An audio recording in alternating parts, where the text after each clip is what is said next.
Salut et bienvenue dans cette nouvelle vidéo. Aujourd'hui, je vais vous apprendre tout simplement donc à créer ce genre de petite animation, donc de slideshow, de diaporama ici à l'intérieur de Canva. Donc c'est une animation, c'est un diaporama qui vous permet donc de mettre en avant les images d'un produit, d'un événement, d'un voyage, vraiment quel que soit l'élément ou le type donc d'événement, vous allez pouvoir utiliser ce genre de diaporama ici sur Canva pour créer quelque chose d'intéressant. Donc si c'est quelque chose qui vous dit, alors commençons tout de suite.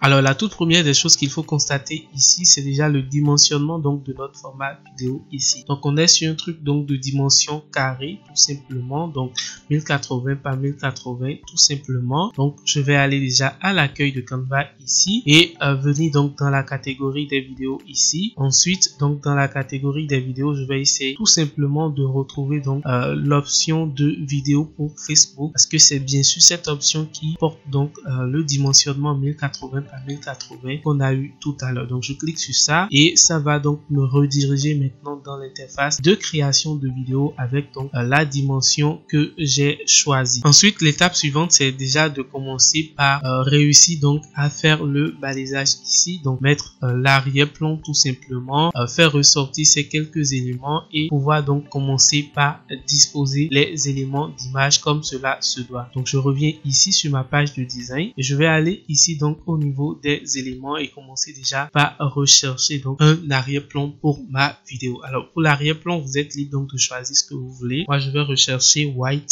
background tout simplement. Ensuite, une fois que j'ai les résultats, je peux aller ici dans photo, essayer donc de retrouver un élément qui correspond mieux à ce que je recherche tout simplement. Donc je peux partir donc sur un arrière-plan comme ceci tout simplement. Ensuite je vais commencer donc par rechercher les petits éléments qu'on a de part et d'autre ici. Donc je reviens ici tout simplement au niveau de design. Je viens donc effacer ceci et je vais rechercher Yellow Sparkles illustration comme ceci. Donc voilà par exemple les résultats qu'on a. Je vais afficher tout et je vais essayer donc de retrouver voilà un élément singulier comme ceci ou trouver donc d'autres éléments. C'est vraiment au choix. Essayez donc de trouver l'élément qui correspond mieux à ce que vous recherchez. Et maintenant je peux commencer déjà par dupliquer l'élément et garder quelques copies ici. Maintenant le plus intéressant dans tout ça, c'est vraiment en fait l'élément qui porte donc les cadres d'image ici, et pour cela je vais revenir dans design, toujours dans éléments, et je vais rechercher wavy line. Donc comme ça j'ai les résultats. Je fais afficher tout simplement et je vais essayer donc de choisir cet élément, donc ce type de ligne là. Je vais essayer donc tout simplement de la choisir, commencer donc par l'agrandir un tout petit peu et ensuite je fais cliquer sur couleur ici et changer donc la couleur sur la couleur que je souhaite donc avoir. Donc déjà j'ai les étoiles ici qui sont en jaune. Je vais peut-être choisir le jaune. Par contre c'est pas aussi visible comme cela se doit, donc je vais choisir ce type de couleur là tout simplement et je commence par l'agrandir un tout petit peu. Ensuite je vais commencer donc par ajouter les cadres. Alors la technique ici elle est basée un peu sur le type de transition match and morph. Donc c'est vraiment un élément, c'est vraiment une ligne porte un peu tous les cadres comme cela et au niveau de chaque page on essaye donc de passer d'une image à une autre. Donc je vais revenir ici pour vous montrer un peu concrètement de quoi je parle. Donc déjà j'ai la ligne et déjà prête. Je vais fermer ici donc la recherche et défiler ici jusqu'à retrouver donc la rubrique des cadres. Donc une fois que je suis dans la rubrique des cadres ici, je fais afficher tout et je vais rechercher donc exactement le type de cadre que j'ai eu dans le premier cadre. Donc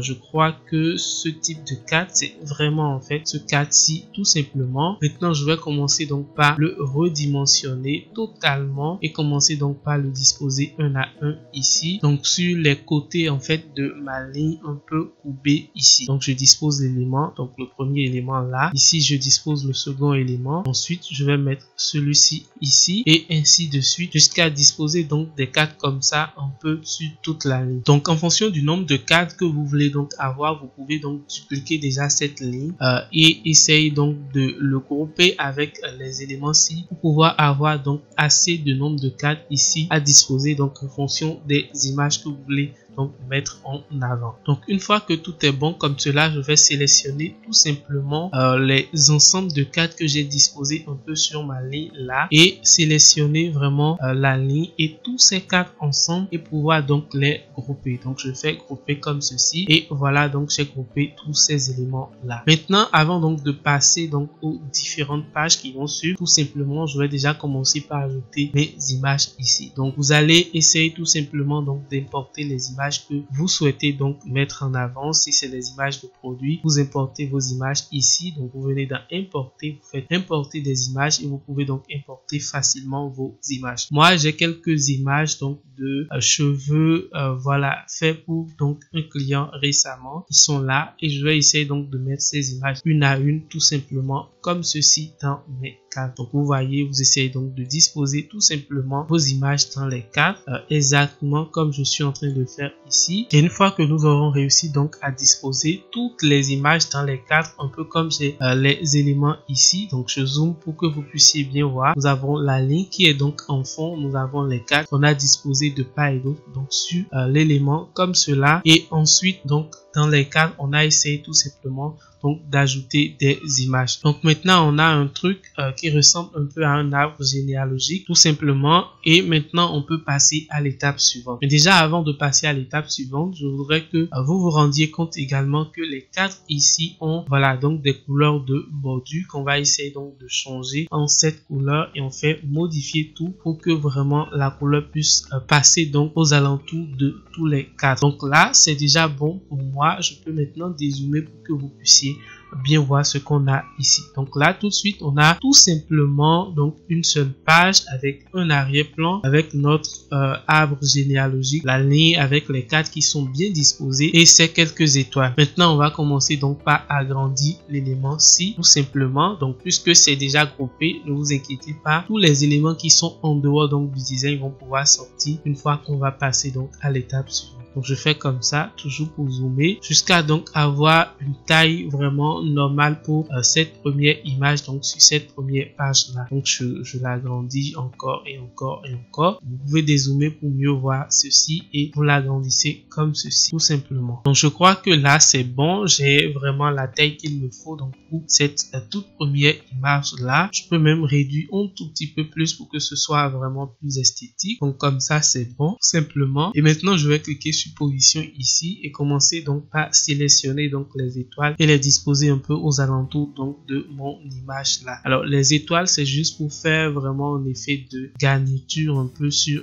l'élément. Donc pour ça déjà je ressors donc l'élément ci et je l'amène là. Pour la seconde le second élément je le renvoie là, et il y a donc un troisième qui se cache quelque part ici que je peux tout simplement disposer là. Donc je crois bien que j'ai vraiment ce qu'il me faut ici, et là c'est déjà bon, j'ai donc vraiment cette page qui est prête. Donc là c'est bon, et maintenant il reste donc à ajouter des animations un peu sur ces étoiles là. Alors on essaye donc d'ajouter tout ce qui est animation, tout ce qu'on souhaite donc avoir sur toutes les autres pages, on essaye donc de les ajouter ici sur cette première page pour ne pas reprendre en fait les mêmes choses là-bas. Donc comme ça je garde ma touche Shift appuyée sur le clavier ici et je sélectionne donc ces trois éléments. Ensuite je vais dans animer tout simplement et je vais donc venir ici ajouter donc les motion animation. Alors si vous ne savez pas ce qu'on appelle motion animation sur Canva, j'ai déjà fait une vidéo donc sur la fonctionnalité, je mets quelque part en haut là pour que vous puissiez aller voir donc et comprendre un peu la différence entre ces types d'animations et les animations qu'on a en haut. Donc c'est ces animations que je vais utiliser. Je vais déjà cliquer sur donc l'animation de type scintillement que je vais choisir en premier. Je garde donc toujours ma touche Shift appuyée et je sélectionne donc une seconde animation là, donc l'animation impulsion. Et là vous pouvez constater que on a vraiment deux mouvements ici sur la page tout simplement. On a donc le mouvement de scintillement qui fait donc du fondu et le mouvement d'impulsion qui agrandit et réduit à nouveau donc la taille des étoiles. Donc là c'est bon pour moi tout simplement. Maintenant, je peux dézoomer et passer donc à la création des autres pages. Alors, comme je vous le disais, la technique ici, c'est tout simplement donc d'utiliser la transition Match and Move pour afficher chaque compartiment donc de notre arbre généalogique ici. Donc, je viens comme ça tout simplement dupliquer cette première page et sur cette page, cette fois-ci, je vais tout faire faire donc pour avoir donc une seconde image, sinon cette image-ci tout simplement. Et là, vous pouvez constater que les images, donc les éléments que j'ai disposés de côté ont changé un peu de disposition. Donc je peux faire comme ça tout simplement pour changer un peu les positions de manière à ce que ces éléments puissent quand même toujours s'afficher ici. Ensuite, je vais faire comme ceci, dupliquer cette page à nouveau et je vais refaire la même chose. Je fais comme ceci tout simplement et j'ai l'élément qui est bien sûr là. À nouveau, je vais faire comme ceci et je viens donc ajuster un peu la position donc un peu des éléments sous forme d'étoile que j'ai ici sur le design. Donc je vais répéter le même processus jusqu'à avoir pour chaque image donc une page avec des dispositions un peu différentes des étoiles. Donc là, parfait, on a réussi donc à disposer chaque image donc sur chaque page ici. Donc on est sur la toute dernière page et là je crois que c'est déjà bon pour moi. Donc ce qu'on va faire ensuite tout simplement, c'est donc de revenir ici un peu au début ici, cliquez donc sur la durée ici tout simplement, donc la durée de la page ici, ou vous cliquez tout simplement donc sur l'option avec une icône d'horloge ici et tout simplement donc régler le timing. Alors la meilleure manière de régler le timing ici, c'est vraiment donc le régler en fonction donc de la musique qui va suivre donc le diaporama. Donc je vais déjà laisser ça et aller chercher donc la musique qui suit donc mon diaporama. Donc on coupe cette partie, on met juste la partie après ça, après que j'ai présenté donc cette dernière page. Alors ce qu'on fait ensuite tout simplement, c'est déjà donc de revenir ici, donc chercher tout simplement l'option de transition entre les deux premières pages donc de la vidéo ici et cliquer donc sur le type de transition combinée. Vous allez constater que quand je clique sur la transition combinée, donc ça crée un peu donc un mouvement de déplacement donc de notre app. Ça passe d'une première image vers la seconde image et je peux venir ici tout simplement régler en fait la durée de la transition. Donc je fais comme ceci. Je voudrais que ce soit un peu plus lent, donc j'augmente un peu la durée tout simplement et vous pouvez constater que c'est bon. Donc maintenant c'est tout simplement bon pour moi et je peux cliquer sur le bouton appliquer à toutes les pages pour appliquer donc ce type de transition à toutes mes pages ici. Donc vous voyez que la transition a été généralisée entre toutes les pages de vidéo qu'on a là tout simplement. Donc je crois qu'on est en train d'avoir donc quelque chose d'assez intéressant. Tout ce qui reste donc à faire, c'est d'ajuster chaque page en fonction de la musique et en fonction de la durée d'affichage donc des pages et des transitions. Donc pour cela, je vais aller ici tout simplement donc dans la bibliothèque audio. Si vous n'avez pas audio là, vous pouvez aller dans appli et vous verrez audio quelque part et vous pouvez donc chercher tout simplement une musique à ajouter donc à votre vidéo. La musique que moi j'ai voulu donc utiliser ici, c'est la musique Lonely Party. Donc comme ceci, je vais déjà jouer, vous allez entendre.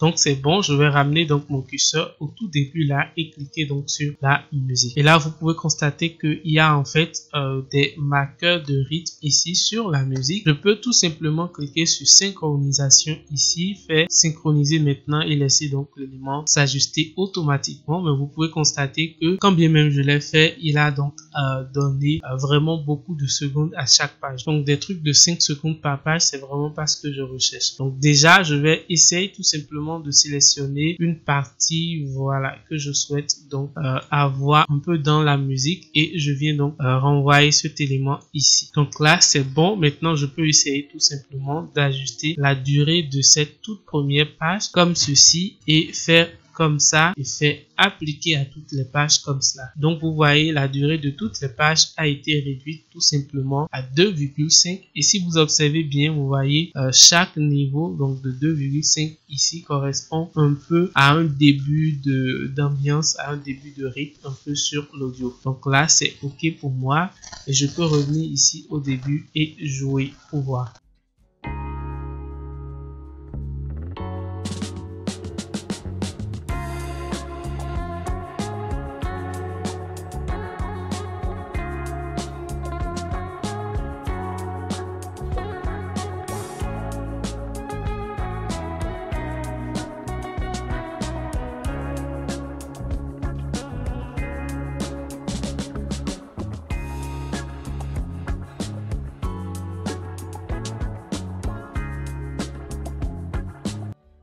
Donc voilà un peu ce que ça donne jusqu'à la fin. Après, si vous avez beaucoup d'images, vous pouvez continuer. Ensuite, ajouter peut-être un mot de fin ou tout ce que vous voulez. Maintenant, une petite chose sur laquelle je voudrais attirer votre attention, c'est la musique. Donc, n'oubliez pas souvent quand vous n'utilisez pas la totalité donc de la durée de la musique, de pouvoir donc ajouter des effets de fondu, souvent en fermeture. Parfois, en ouverture, on en a besoin, mais souvent en fermeture, surtout quand vous n'utilisez pas la totalité donc de la durée de l'audio. Assurez-vous donc de mettre un fondu de fermeture.